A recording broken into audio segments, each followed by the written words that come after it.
perseguição, terror psicológico e negligência. Se você for sensível, eu recomendo que nem veja esse vídeo. Tem um bocadinho de vídeo aí no meu canal, mais levinho, que você pode assistir. Enfim, bora pro vídeo. Olá a todos, hoje nós vamos falar sobre um dos casos mais pesados e revoltantes que explodiram na internet brasileira, envolvendo uma influenciadora extremamente conhecida no público de Roblox como Vitória Mineblox. O que parecia ser apenas mais um canal de Roblox com vídeos leves e com uma rotininha legalzinha acabou se transformando em um enorme pedido de socorro, que chocou milhares de pessoas nas redes sociais. Depois de um longo período sumida da internet, Vitória apareceu pela primeira vez mostrando o rosto em um vídeo extremamente emocional, afirmando que vivia há anos em um ambiente de medo, perseguição e violência dentro da própria casa. E ele já chegou a quebrar computadores no soco, ele já chegou a quebrar muitas coisas. Ele quebrava prato, quebrava um monte de coisa, vidro, pote, ele quebrava tudo tacando na parede, querendo causar medo em mim, na minha mãe. Ele ficava, quando eu usava regatinha assim, e vinha o detalhezinho, ele ficava fixado naquela blusa, ficava olhando como se eu fosse um objeto. Para quem não conhecia tão bem a trajetória dela, Vitória Mineblox ficou muito famosa na internet produzindo conteúdos de Roblox e vídeos voltados para o público infantil e adolescente. Ela construiu uma imagem extremamente tranquila nas redes, sempre aparecendo de forma discreta, preservando muito sua vida pessoal e raramente entrando em polêmicas. Só que, segundo a própria Vitória, por trás daquela imagem de normalidade existia uma realidade completamente diferente. E o mais assustador é que muita gente começou a perceber que os sumiços constantes dela da internet talvez nunca tenham sido coincidência. Segundo o relato publicado pela própria influenciadora, esses desaparecimentos eram consequências diretas do medo constante e dos traumas que ela enfrentava dentro de casa. No vídeo divulgado recentemente, Vitória parece extremamente abalada, relatando que cresceu em um ambiente marcado por ameaças, intimidação e terror psicológico. Ele colocava eu e minha mãe no carro e começava a correr em velocidade muito rápida para causar medo. E ele já chegou a quase bater várias vezes o carro, tá?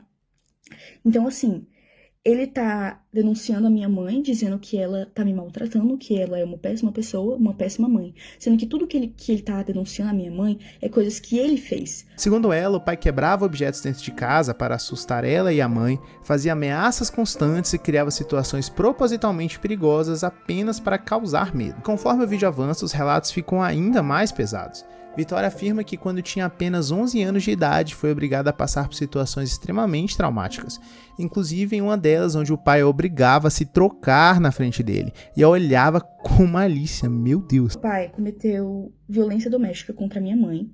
E isso foi 1% das coisas que ele já fez. E comigo também, ele cometeu diversos abusos.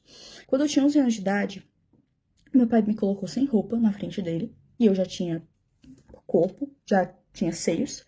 E ele me colocou com pelada na frente dele. 11 anos de idade, tá? E ele me obrigou a ficar sem roupa na frente dele. E eu tentava tampar, né? Porque eu tava me sentindo extremamente desconfortável e mal. Eu tava chorando, pedindo pra ele. Eu tava implorando pra ele deixar eu me vestir e deixar eu me tampar. E ele começou a gritar, dizendo que não era pra mim tampar e que era pra mim soltar a mão. Uma criança de 11 anos de idade.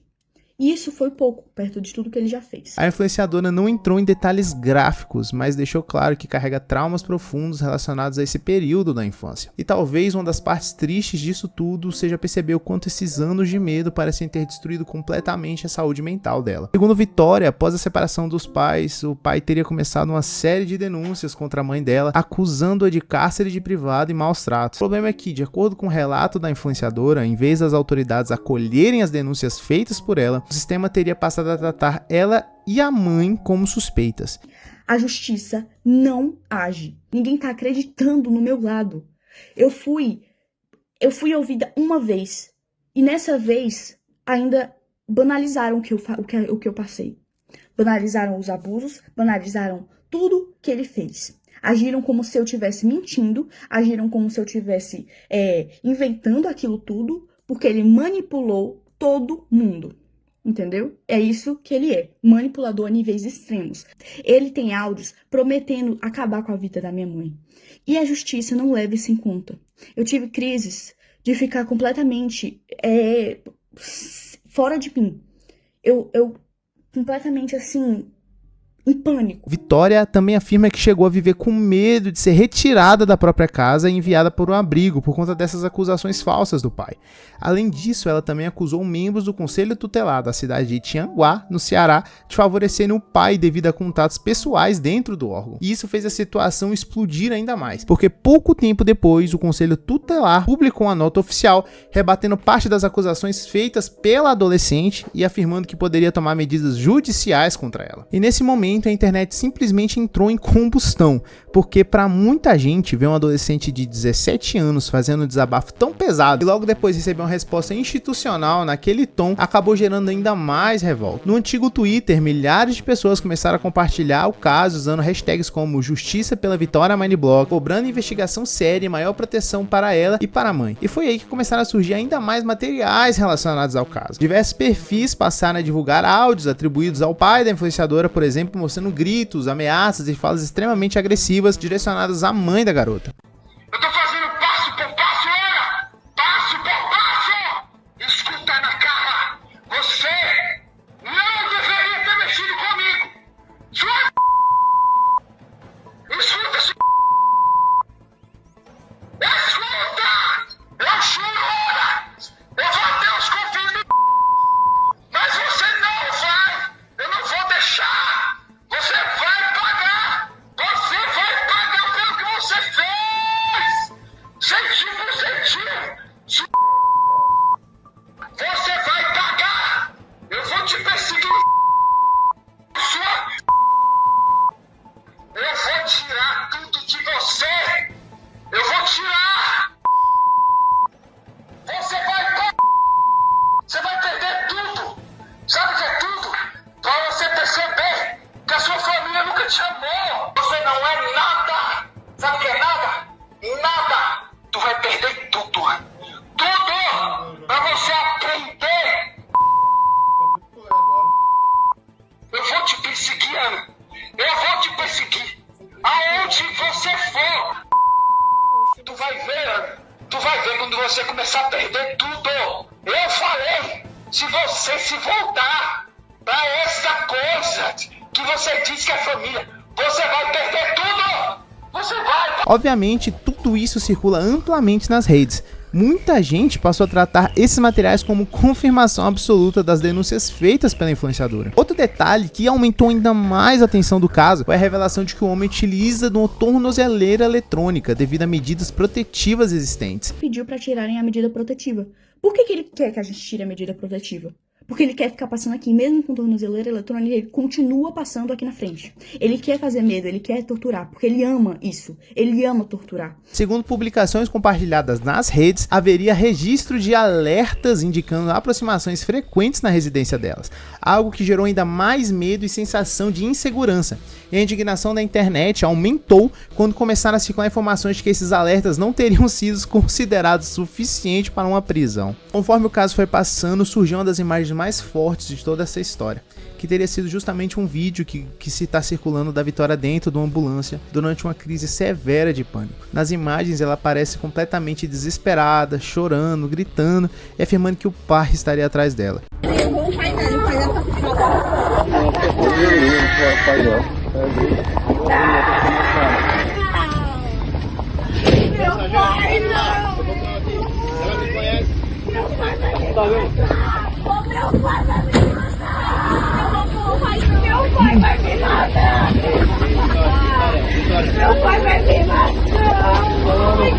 Vou aqui atrás.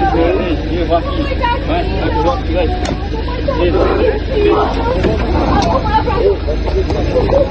Enquanto isso, a mãe tenta acalmá-la ao fundo enquanto os socorristas prestam atendimento. Após isso, diversos influenciadores começaram a comentar sobre o assunto, páginas de notícias passaram a acompanhar e cada atualização, milhares de pessoas começaram a pressionar autoridades estaduais e nacionais para que o caso fosse investigado de maneira mais profunda. Porque na visão de grande parte da internet, o problema deixou de ser apenas um conflito familiar e passou a representar um possível caso grave de negligência institucional. Muitas pessoas começaram a questionar também como que um adolescente poderia fazer denúncias tão sérias por tanto tempo e ainda assim continuar demonstrando medo constante de não estar protegida. Hoje, o caso continua repercutindo fortemente nas redes sociais e muita gente segue acompanhando acompanhando qualquer nova atualização envolvendo Vitória Mineblocks. O nome dela continua sendo compartilhado diariamente no X e no TikTok e em páginas de notícias, enquanto milhares de usuários pedem que o assunto não seja esquecido, porque, para grande parte do público, manter o caso em evidência é justamente o que poderia garantir a segurança para ela e para a mãe daqui para frente. Depois disso tudo, a gente já sabe do caso e agora vem a minha humilde opinião.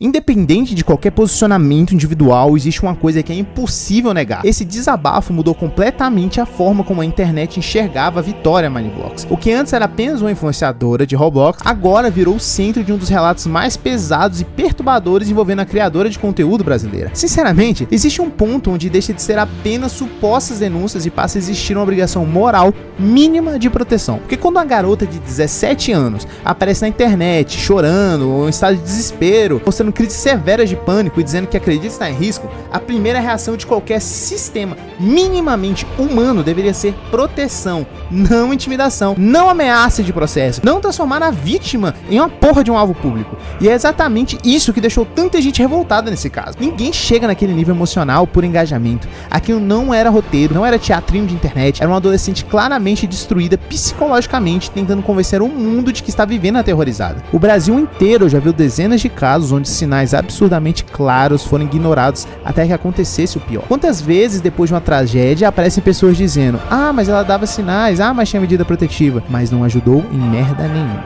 Então, quando a internet vê uma menina desesperada dizendo publicamente que sente medo real, é óbvio que eu e as outras pessoas vão reagir de forma intensa, porque existe um trauma coletivo de ver vítimas sendo desacreditadas até ser tarde demais. E é bizarro que em muitos momentos a sensação passada foi de completa inversão moral. A garota, ela parece emocionalmente destruída e a discussão virou se ela feriu ou não feriu a imagem das instituições. Cara, olha o estado psicológico dela, olha a paranoia, olha o medo, cara, pelo amor de Deus. E outra coisa, a internet percebeu muito rápido isso. Pessoas traumatizadas geralmente não contam histórias perfeitas e organizadas. É tudo muito confuso, cara. A pessoa se contradiz porque o sofrimento, cara, é genuíno, cara. É um sofrimento genuíno demais pra ser tratado só como um draminha de internet. A verdade é que esse caso explodiu porque bateu em uma tecla muito profunda na net brasileira, que é o medo de ver uma menina que pede ajuda ser ignorada e acontecer uma das piores coisas que pode acontecer. Porque tá se desenhando isso, cara. Até onde vai chegar a negligência do povo brasileiro? Meu Deus do céu, cara. O mais pesado pra mim é perceber, cara, que ela também aparenta carregar culpa, paranoia, desespero. Isso é comum em vítimas de abuso psicológico prolongado. A pessoa começa a viver em um estado de sobrevivência. O cérebro dela não consegue mais relaxar. Ela sente medo mesmo quando teoricamente está segura. E quando você vê ela chorando, desesperada, dizendo que sente que algo ruim pode acontecer, aquilo não parece roteiro de internet pra mim. Parece alguém completamente consumido pelo trauma. Porque nenhum adolescente merece crescer acreditando que está completamente em perigo dentro da própria realidade. Justiça não é ódio. Justiça é garantir que uma pessoa que aparenta estar completamente destruída emocionalmente, finalmente seja ouvida, protegida e tratada como um humano, com humanidade. Eu espero que esse monstro do caralho seja penalizado, encarcerado, que ele pague por tudo que ele vem fazendo com essa menina. E que a denúncia dela, a minha e a de milhares de pessoas seja catada e ouvida antes que seja tarde demais. Mas enfim, é sempre bom lembrar que eu não sou o dono da verdade e essa é apenas a minha opinião. Hashtag Justiça por Vitória Mineblocks. Não é família. Ele só é genitor. Mas ele não é família. Ele não é um pai de verdade. Porque um pai que ama não faz as coisas horrendas que ele fez. Então eu venho aqui pedir justiça, tá? Porque eu não aguento mais não ser ouvida. Eu quero pedir perdão se isso causou gatilho pra alguém, mas é o que tá acontecendo. Eu não posso esconder mais isso. Porque vocês me acompanharam desde que eu tinha 8 anos, então vocês merecem saber. Tio Yaka, out.